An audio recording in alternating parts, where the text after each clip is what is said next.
बीते कुछ समय से विपक्ष के लिए लगातार बुरी खबरें ही आ रही है। विपक्ष के लोग पीएम मोदी के खिलाफ हर मुद्दे पर विरोध का झंडा बुलंद करने लगते हैं, लेकिन अब विपक्ष की दाल नहीं गल रही है। मोदी सरकार के खिलाफ विपक्ष की तरफ से कपिल सिब्बल और अभिषेक मनु सिंघवी हर मुद्दे पर सुप्रीम कोर्ट पहुंच जाते हैं, लेकिन अब सुप्रीम कोर्ट से उन्हें झटका लगा है। हाल ही में अभिषेक मनु सिंघवी सुप्रीम कोर्ट में राहुल गांधी के लिए हाजिर हुए थे, लेकिन राहुल गांधी को सख्त नसीहत देते हुए सुप्रीम कोर्ट से कड़ी फटकार लगी थी। वहीं बिहार में वोटर वेरिफिकेशन यानी एसआईआर के खिलाफ भी विपक्ष के लोग सुप्रीम कोर्ट गए थे, लेकिन विपक्ष को झटका देते हुए सुप्रीम कोर्ट ने एसआईआर पर रोक लगाने से इनकार कर दिया। विपक्ष के लोग समझ ही नहीं पा रहे हैं कि कैसे मोदी सरकार से मुकाबला करें। कानूनी मामलों में भी अब विपक्ष के लोग मात खा जा रहे हैं और अब एक बार फिर कपिल सिब्बल की दाल सुप्रीम कोर्ट में नहीं गली है। सुप्रीम कोर्ट ने कपिल सिब्बल को जोर का झटका दिया है। क्या है खबर, बताते हैं आपको इस रिपोर्ट में। दर्शकों, विपक्ष के चहेते वकील कपिल सिब्बल के लिए सुप्रीम कोर्ट से बुरी खबर आई है।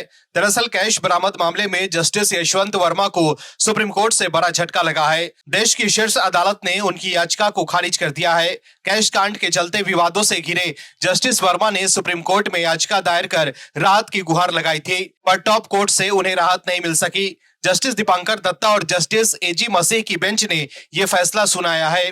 जस्टिस यशवंत वर्मा ने सुप्रीम कोर्ट में याचिका दायर कर एससी की अंतरिम जांच पैनल की रिपोर्ट को चुनौती दी थी। उन्होंने कहा था कि सुप्रीम कोर्ट की 3 जजों की इंटरनल जांच कमेटी की रिपोर्ट को अमान्य करार दिया जाए। कमेटी ने जस्टिस वर्मा को हटाए जाने का प्रस्ताव लाने की सिफारिश की थी। दर्शकों, जस्टिस वर्मा को बचाने के लिए कपिल सिब्बल ने पूरी ताकत झोंक दी थी, लेकिन उनकी एक दलील काम नहीं आई। पीठ ने जस्टिस वर्मा के वकील कपिल सिब्बल से पूछा है कि अगर उन्हें लगता है कि कमेटी के पास जांच करने का कोई कानूनी अधिकार नहीं है, तो वो कमेटी के सामने क्यों पेश हुए। जस्टिस वर्मा का आचरण प्रासंगिक है।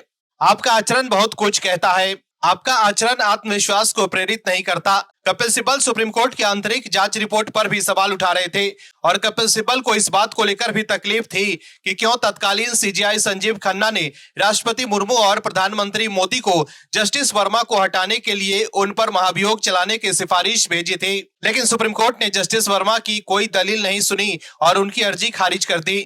कपिल सिब्बल ने तर्क दिया कि किसी भी न्यायाधीश को केवल अनुच्छेद 124(4) के तहत सिद्ध मिसबिहेवियर या असमर्थता के आधार पर ही हटाया जा सकता है और सीजीआई की सिफारिश के आधार पर महाभियोग की शुरुआत असंवैधानिक है। इस पर न्यायमूर्ति दत्ता ने कहा कि इन हाउस प्रक्रिया केवल प्रारंभिक आंतरिक जांच है, जिसकी रिपोर्ट को सबूत के रूप में स्वीकार नहीं किया जाता और ऐसे में इस स्तर पर याचिकाकर्ता को कोई शिकायत का आधार नहीं है। जांच प्रक्रिया संवैधानिक था और राष्ट्रपति को रिपोर्ट भेजना और सिफारिश भेजना असंवैधानिक नहीं है। वहीं कैश कांड में घिरे जस्टिस वर्मा के खिलाफ संसद के दोनों सदनों में महाभियोग का नोटिस दिया गया है। इससे पहले कपिल सिब्बल खुलकर जस्टिस वर्मा का बचाव कर रहे थे।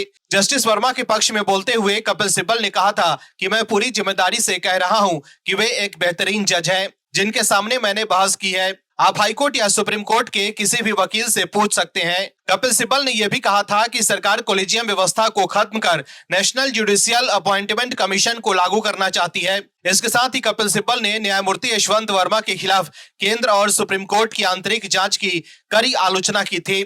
उन्होंने आरोप लगाया था कि इस प्रक्रिया में पारदर्शिता का अभाव है, उचित प्रक्रिया का उल्लंघन है और बिना उचित जांच के न्यायपालिका पर एक अनुचित हमला है, लेकिन सुप्रीम कोर्ट ने कपिल सिब्बल की एक नहीं सुनी। Bureau report, OMH news. आप दर्शकों से विनम्र निवेदन है कि चैनल को सब्सक्राइब जरूर करें